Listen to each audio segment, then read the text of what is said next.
Praise the lord. అందరూ బాగున్నారండి. ఒక విషయం గుర్తు చేస్తాను. 2025 జనవరిలో మనందరం ఖచ్చితంగా చర్చికి వెళ్ళి వాగ్దానం అనేది తీసుకుంటాం కదా. మీరు తీసుకునే ఉంటారు, నేను తీసుకున్నాను. అయితే మీరు తీసుకున్న వాగ్దానం మీ జీవితంలో అంటే ఈ సంవత్సరం ఇప్పటి వరకు నెరవేరిందా లేదా ఒకసారి మీరు పరిశీలన చేసుకోండి. ఒకసారి వాగ్దానం తీయండి. ఎక్కడో పెట్టుంటారు, మర్చిపోయి ఉంటారు. కొంతమంది అయితే దేవుని కృపను బట్టి అది జ్ఞాపకం ఉంచుకొని ప్రతిరోజు కూడా వాగ్దానం పట్టుకొని ప్రార్థన చేయండి అని మనకు చర్చెస్లో కూడా చెప్తా ఉంటారు కదా. మరి కొంతమంది చేస్తూ ఉండుంటారు. ఒకవేళ మీరు ఆ వాగ్దానం మర్చిపోతే మరొక్కసారి వెళ్ళి వాగ్దానం తీసుకొని ఏమి వాగ్దానం వచ్చింది, తండ్రి ఏం చేయబోతున్నాడు, మీ జీవితంలో ఏం చేస్తానని వాగ్దానం చేశాడు, అది ఇప్పటి వరకు ఇది అక్టోబర్ నెల కదా, మరి ఇన్ని నెలల్లో ఆ వాగ్దానం మీ జీవితంలో నెరవేరిందా లేదా, ఈ సంవత్సరం అది జరుగుతుందా లేదా అనేది ఒక్కసారి పరిశీలన చేసుకోండి. ఎందుకంటే మరి దేవుని కృపను బట్టి ఎందుకు గుర్తొచ్చింది వాగ్దానం. నాకు వాగ్దానం వచ్చింది. నాకేమొచ్చిందంటే ద్వితీయోపదేశ కాండము 16వ అధ్యాయము 15వ వచనం, నీ దేవుడైన యెహోవా నీ రాబడి అంతటిలోనూ నీ చేతి పనులన్నిటిలోనూ నిన్ను ఆశీర్వదించును అని వచ్చింది. అయితే తండ్రి ఏ వాగ్దానం అయితే చేశాడో ఖచ్చితంగా ఇప్పుడైతే నాకు నెరవేరుతుంది, నాకు జరుగుతుంది ప్రజెంట్. అందుకని నాకు జ్ఞాపకం వచ్చింది. ఎందుకంటే వాగ్దానం ఎందుకు జ్ఞాపకం వచ్చిందంటే డబ్బుల విషయం అని కాదు, కానీ దేవుడి పని మొదలు పెట్టిన తర్వాత డబ్బులు ఆశించకూడదు కదా. అయితే లాస్ట్ ఇయర్ కన్నా ఈ ఇయర్లో సబ్స్క్రైబర్లు పెరిగారు, వ్యూస్ పెరిగాయి, అవర్స్ పెరుగుతున్నాయి.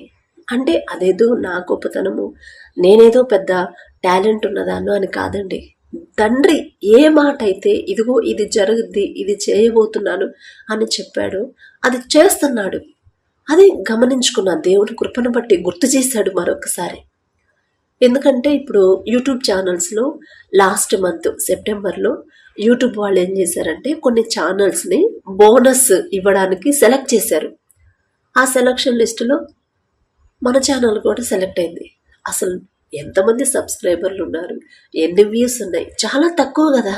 నేను ఇంకా ఒక 6 months నుంచి వీడియోస్ సరిగ్గా పెట్టట్లేదు. ఎందుకంటే చాలా డిస్టర్బెన్స్లు వచ్చాయి. అన్నయ్యకి హాస్పిటల్లో ఉన్నాడు, నాన్న 2 సార్లు చావు దాకా వెళ్ళి వెనక్కి వచ్చాడని మీకు చాలాసార్లు వీడియోలు సాక్ష్యం కూడా పెట్టాను కదా. అలాగే రీసెంట్గా అంటే లాస్ట్ మంత్ 19th అమ్మ కూడా చనిపోయింది. చాలా డిస్టర్బెన్స్లో, ఎన్ని రకాల డిస్టర్బెన్స్లు అంటే దేవుని పని మొదలుపెట్టిన తర్వాత చాలా డిస్టర్బెన్స్లు వచ్చాయి. ఎన్ని అడ్డంకాలు అంటే దేవుని పని జరగకూడదని అపవాది మనకి అడ్డుగోడగా నిలుస్తున్నాడు. అయినా సరే మన తండ్రి అంతకన్నా శక్తి గలవాడు కదా. అయినా సరే దుఃఖాన్ని తీసేశాడు, ధైర్యం ఇచ్చాడు. నేనున్నాను కదమ్మా నీకు పరమ తండ్రిని, నేనే నీకు తోడుగా ఉన్నప్పుడు మనుషుల గురించి ఎందుకు ఆలోచిస్తా, విశ్రాంతిలో ఉన్నారు, విశ్రాంతిలో ఉండని అని తండ్రి మళ్ళీ మాట్లాడి ధైర్యం ఇచ్చి మళ్ళీ దేవుని పని జరిగేలా కృప చూపిస్తున్నాడు. అయితే లాస్ట్ మంత్ సెలెక్ట్ అయింది మనది. లాస్ట్ మంత్ 16th వరకు వీడియోస్ ఎక్కువ పెట్టాను, మీరు గమనించారో లేదు. ఆ తర్వాత అమ్మకి హెల్త్ బాగాలేదని ఫోన్ వచ్చింది. ఇక 16th 17th ఇంటికి వెళ్ళిపోయాను. అమ్మ దగ్గరికి వెళ్ళి అమ్మని హాస్పిటల్ అడ్మిట్ చేసాము. 17th 18th నుండి 19th నైట్ నిద్రించింది. ఇక అప్పటి నుంచి 16th 17th 18th వరకు వీడియోలు పెట్టాను. ఆ తర్వాత నుంచి పెట్టలేదు. ఇక కాస్త అదే ఆలోచన ఉండింది కదండి, ఎంత కాదన్నా అమ్మ కదా, ఆలోచన ఉండింది కదా, అందుకని పెట్టలేకపోయాను. ఇక నేను వదిలేశాను. సెలెక్ట్ అయితే అయింది, కానీ వ్యూస్ పెరగాలి, అవర్స్ పెరగాలి, అవన్నీ పెరిగితేనే బోనస్ వచ్చిందని యూట్యూబ్ వాళ్ళు మెసేజ్. సరే చేతనైనంత వరకు పెట్టాను. ఇక దేవుడి చిత్తం, నాకైతే రాదు, నాకు ఆ నమ్మకం ఉంది. ఎందుకంటే నేను పెట్టలేదు కదా, పెడితే అదొక ధైర్యం ఉండొచ్చు. పెట్టలేదు, డిస్టర్బెన్స్లు అయ్యాయి, అమ్మకి ఇట్లా అయింది, సరే తీసే, ఇక దేవుడి చిత్తం కాదేమో నేను వదిలేశా. కానీ తండ్రి చేసిన వాగ్దానం మనం మర్చిపోయినా తండ్రి మర్చిపోడు కదా. నేను 16 రోజులే పెట్టాను వీడియోలు, బోనస్ ఈ నెల 8వ తారీఖున బోనస్ వచ్చిందని మెసేజ్ వచ్చింది. ఒక 10,000 మనకు వచ్చిన పేమెంట్ కన్నా అమౌంట్ కన్నా బోనస్గా 10,000 కలిపారు. అది నిజంగా నేనైతే నమ్మలేకపోయాను. నేను పెట్టలేదు కదా, పెట్టి కాస్త ఆసక్తిగా చూడొచ్చు, పెట్టకుండా వదిలేసాను. రానే రాకపోనే నాకు సంబంధం లేదు, దేవుడి చిత్తం అయితే వచ్చింది, లేకపోతే లేదు, రాకపోయినా పర్వాలేదు అని చెప్పానని వదిలేసిన తర్వాత కూడా తండ్రి పంపించాడు. అదే అసలు ఇప్పుడు కూడా నాకు ఆశ్చర్యంగానే ఉంది. అందుకే ఇప్పుడు తండ్రి చేసిన వాగ్దానం మీ జీవితంలో కూడా నెరవేరుతా ఉండుండిద్ది. మీరు గమనించుకోండి, ఏ వాగ్దానం చేశాడు తండ్రి, ఏ వాగ్దానం ఇచ్చాడు, ఆ వాగ్దానం మీ జీవితంలో జరుగుతుందా లేదా? ఒకవేళ జరగకపోతే వాగ్దానం పట్టుకొని ప్రార్థన చేయండి. నేనైతే చేయలేదులేండి, అబద్ధం ఎందుకు ఆడాలి? ఎందుకంటే డబ్బుల విషయం కాబట్టి, అయ్యా నాకు అది ఇవ్వండి, ఇది ఇవ్వండి, నాకు అంత ఇవ్వండి, ఇంత ఇవ్వండి అని మనం అంటే అట్లా అడగం కదా, మనకు అట్లా అలవాటు లేదు కదా. దేవుడి కృపను బట్టి అడగలేదు. అయినా సరే అడగకపోయినా సరే తండ్రి ఊరుకుంటాడా? అడగకపోయినా అడగనవి ఊహించనివి కూడా ఇచ్చే తండ్రి కదా మన తండ్రి. అట్లా దేవుడి కృపను బట్టి నాకు ఇచ్చిన తండ్రి చేసిన వాగ్దానం జరుగుతుంది. ఇప్పుడు ప్రజెంట్ నెరవేరుస్తున్నాడు. మళ్ళీ ఈ మంత్లో కూడా నాకు తెలిసి వీడియోలు పెట్టలేదు. ఇలాగే ఏదో ఒక డిస్టర్బెన్స్లు వస్తూనే ఉన్నాయి. మొన్నటి వరకు పెట్టలేదు. కొన్ని మళ్ళీ మీరు ప్రేయర్ ఏమన్నా ఆగుతారేమో, ఆపుతారేమో, మర్చిపోతారేమోనని కంటిన్యూగా పెడుతున్నాను కొన్ని. ఇక ఈ నెలలో కూడా బోనస్ వచ్చిందో రాదో దేవుని చిత్తం. ఇక నాకైతే సంబంధం లేదు, ఎందుకంటే నేను పెట్టలేదు సరిగ్గా వీడియోస్. ఎందుకంటే అమ్మకి ఆదరణ కూడికని కాస్త ఊరెళ్ళడం, మధ్యలో పిల్లలకి హెల్త్ బాగాలేదు, నాకు హెల్త్ బాగాలేదు. ఫస్ట్ బాబుకి హెల్త్ బాగాలేదు, బాబుకి తగ్గింది, పాపకి హెల్త్ బాగాలేదు, పాపకి తగ్గింది, నాకు. అట్లా ఈ నెలలో కూడా అపవాది చాలా డిస్టర్బెన్స్ చేసి ఇక్కడి వరకు తీసుకొచ్చారు. అయినా సరే మన తండ్రి ఉన్నాడు. ఇక దేవుడి చిత్తం, దేవుడి కృపను బట్టి ఈ మాటలు మీకు చెప్పగలుగుతున్నాను. ఒకసారి చూడండి, మీకు వచ్చిన వాగ్దానం నెరవేరిందా లేదా, జరుగుతుందా లేదా, తండ్రి నెరవేరుస్తున్నాడా లేదా అనేది ఒకసారి పరిశీలన చేసుకొని వాగ్దానం గుర్తు చేసుకొని ధైర్యం తెచ్చుకోండి. ఇది చేస్తాను అని తండ్రి వాగ్దానం చేశాడు అంటే ఖచ్చితంగా మనం మర్చిపోయినా, ఎవ్వరు మర్చిపోకపోయినా తండ్రి మాత్రం మర్చిపోడు. ఎందుకంటే ఆ విషయం మనం బైబిల్ గ్రంథంలోనే, పరిశుద్ధ గ్రంథంలో అబ్రహాం గారికి వాగ్దానం చేశాడు కదా, నీ పిల్లలకి, నీ సంతానాన్ని నేను ఆశీర్వదిస్తాను, నీ సంతానానికి నేను పాలు తేనెలు ప్రవహించే దేశాన్ని స్వాస్థ్యముగా ఇస్తానని చెప్పాడు, చేశాడు కదా. సంతానాన్ని ఎంత హెచ్చించాడు, ఆకాశ నక్షత్రాల కన్నా, ఇసుక రేణువుల కంటే అధికముగా హెచ్చించాడు కదా. సంతానాన్ని ఇచ్చాడు, మళ్ళీ వాళ్ళని ఆశీర్వదించాడు, వాగ్దాన దేశానికి తీసుకెళ్ళిపోయాడు తండ్రి. తండ్రి చేసిన వాగ్దానాలు బైబిల్లో చాలా నెరవేరినట్టు మనం చూస్తూనే ఉంటాం, చదువుకున్నాం. మరి తండ్రి పక్షపాతి కాడు, ఒకళ్ళని ఎక్కువ ఒకళ్ళని తక్కువ చూసే తండ్రి కాదు కదా. ఒకసారి మీకు ఇచ్చిన వాగ్దానం ఒకసారి ఓపెన్ చేసి చూడండి, అధ్యాయం మొత్తం చదవండి. అందులో మీరు ఏదైనా విషయంలో మిమ్మల్ని మీరు సరిచేసుకోవాలా, ఇంకా సరిచేసుకోలేదా, ఇదిగో మీరు ఈ విషయంలో మీరు జాగ్రత్తగా ఉండండి, అలా ఉంటే నేను మిమ్మల్ని ఇదిగో ఇలా ఆశీర్వదిస్తాను అని తండ్రి ఫస్ట్ మనల్ని హెచ్చరిస్తాడు. అంటే సరి చేసుకోమని చెప్పిన తర్వాత అప్పుడు నిన్ను ఆశీర్వదించి నీకు ఇదిగో ఇవి ఇస్తాను అని తండ్రి చెప్తాడు.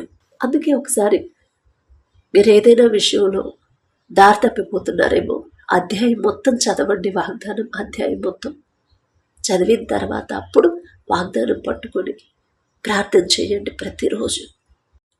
అందుకే ఒకసారి జ్ఞాపకం చేద్దామని వీడియో చేస్తున్నాను.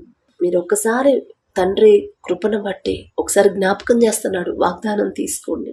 వాగ్దానంలో ఏదైనా విషయంలో మీరు సరవ్వాల్సిన విషయం ఉందా, ఆ ప్రకారంగా మీరు మార్చుకున్నారా మీ జీవితాన్ని? ఎందుకంటే యెహోషువ, మోషే గారు చనిపోయిన తర్వాత ఇశ్రాయేలు జనాంగాన్ని యెహోషువని నాయకుడు చేస్తాడు కదా. అలా చేసేటప్పుడు భయపడతా ఉంటాడు యెహోషువ గారు.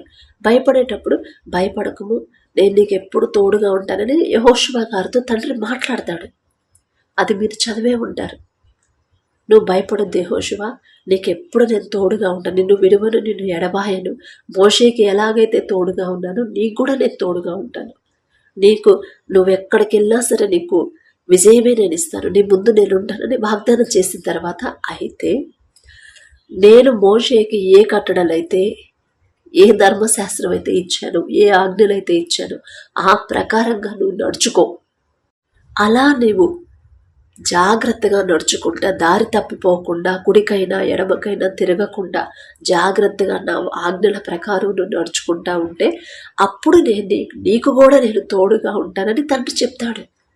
అందుకే వాగ్దానం ఇచ్చే ముందు, అది తీసుకునే ముందు, అందులో అధ్యాయం మొత్తం చదివి నేనేదైనా విషయంలో, నన్నేదైనా విషయంలో తండ్రి సరవమని చెప్తున్నాడా, నేను దారి తప్పిపోతున్నానా, నన్నేమన్నా సరిచేసుకోమని చెప్తున్నాడా అనేది మీరు జాగ్రత్తగా చూసుకొని అప్పుడు ఆ వాగ్దానం పట్టుకొని, అయ్యా ఇదిగో ఈ విషయంలో నన్ను మీరు సరివ్వమని చెప్పారు, నేను సరిచేసుకున్నాను అని తండ్రికి మనం ధైర్యంగా చెప్పగలం. అట్లా కాకుండా అసలు వాగ్దానం తీసుకొని పక్కన పెట్టేసి వాగ్దానం మర్చిపోయి ఇక మనకున్న సమస్యల మీదే మనం ఆలోచన పెట్టి ఆరోగ్యం పాడు చేసుకుంటా, నా ప్రార్థనకి జవాబు రావట్లేదు, నేనంటే ఇష్టం లేదు నా తండ్రికి, ఎందుకు నా ప్రార్థన వినట్లేదు, జవాబు పంపట్లేదు ఎందుకని, సమస్య తీసేయట్లేదు ఎందుకని, అదే ఆలోచిస్తూ ఉంటాము. అలా కాదు అని తండ్రి చెప్తున్నాడు. ఒక్కసారి వాగ్దానం తీసుకుని అందులో ఏదైనా విషయంలో మీరు సరవ్వాల్సిన పరిస్థితులు విషయం ఏమన్నా ఉందా ఒక్కసారి చదువుకొని ఆ ప్రకారంగా మీరు నడుచుకుంటున్నారా లేదా, లేదు నేను కరెక్ట్గానే ఆ ప్రకారంగా నేను జాగ్రత్త పడుతున్నాను సిస్టర్ అంటే అప్పుడు వాగ్దానం పట్టుకుని, అయ్యా ఈ సంవత్సరం ఈ వాగ్దానం నా కుటుంబంలో, నా జీవితంలో నెరవేరుస్తానని మీరు మాట ఇచ్చారు కదయ్యా, మాట ఇచ్చిన తండ్రి మీరు, మాట తప్పరయ్యా, మాట తప్పని దేవుడయ్యా మీరు అని తండ్రికి వాగ్దానం జ్ఞాపకం చేసి అప్పుడు ప్రార్థన చేసుకోండి. ఖచ్చితంగా తండ్రి మీ సమస్యలకి ఒక పరిష్కారం పంపిస్తాడు, మీ ప్రార్థనకి ఒక జవాబు పంపిస్తాడు. మనం మర్చిపోయిన, నేనైతే మర్చిపోయాను, నీ రాబడి అంతటిలో యెహోవా నిన్ను ఆశీర్వదించును అంటే ఇదేందా, నాకు అప్పుడు స్టార్టింగ్లో నాకు అర్థం కాలేదు. నా రాబడి అంతట్లో నేనేం చేస్తున్నాను, నేను వ్యాపారం చేయట్లేదు, ఉద్యోగం చేయట్లేదు కదా, ఏదో దేవుడి కృపను బట్టి తండ్రి ఇచ్చిన ఆలోచన చొప్పున తగ్గింపు ప్రార్థన అలవాటు చేసుకోండి, తండ్రి ఇచ్చిన మాటే కదా, నా అంతటా నేనేం చేస్తున్నాను, నన్ను ఆశీర్వదించడానికి, నా రాబడిని ఆశీర్వదించడానికి అనుకున్నాను. కానీ తండ్రి పని చేసేటప్పుడు తండ్రి ఊరకనే విడిచిపెట్టడండి, పంపడం, ఒట్టి చేతులతో పంపడం. ఆయన పని చేస్తే ఖచ్చితంగా తండ్రి ఏదో ఒక రూపంలో, ఏదో ఒక దారిలో తగినంత సహాయం పంపిస్తానే ఉంటాడు. అందుకే మీరు డబ్బులు పంపిస్తానన్నా కూడా కానుక నాకు ఇవ్వద్దు. మీ దగ్గర, మీ ఇంటి దగ్గర మీకు తెలిసిన వాళ్ళు ఎవరైనా అవసరతలో ఉన్నా, అనారోగ్యంతో ఉన్న ముసలి వాళ్ళు కానీ, చిన్నపిల్లలు కానీ, అనాథ పిల్లలు కానీ, లేకపోతే విధవరాళ్ళు ఉంటారు పాపం, ఎవరు తోడు లేకుండా ఒంటరిగా కుటుంబాన్ని పోషించుకోలేక కష్టపడతా పిల్లలకు ఫీజులు కట్టుకోలేని పరిస్థితిలో ఉంటారు. అలాంటి వాళ్ళకి మీ చేతితో మీరే సహాయం చేయండి, ఇంకా మీరు ఆశీర్వదించబడతారు. అదే తండ్రికి ఇష్టమైన క్రియలు. క్రియలేని విశ్వాసం వ్యర్థమని తండ్రి చెప్పాడు. కాబట్టి వాగ్దానం తీసుకోండి. వాగ్దానం ప్రకారం మీ జీవితాన్ని మార్చుకున్నారా లేదా, సరిచేసుకున్నారా లేదా ఒక్కసారి ఆలోచించుకోండి, గమనించుకోండి. తర్వాత వాగ్దానం మీ జీవితంలో నెరవేరుతా ఉందంటే దేవుడికి స్తోత్రం, ఈ కృతజ్ఞతలు చెప్పడమే. లేదు ఇంకా నా వాగ్దానం నా తండ్రి నా జీవితంలో నెరవేర్చట్లేదు అంటే ఎక్కడ మీరు దారి తప్పుతున్నారో ఒకసారి ఆలోచించుకోండి. గుర్తు రాకపోతే అది తండ్రిని అడగండి, ఖచ్చితంగా తండ్రి గుర్తు చేస్తాడు. కాబట్టి వాగ్దానం పట్టుకొని ప్రార్థన చేయండి. Praise the lord.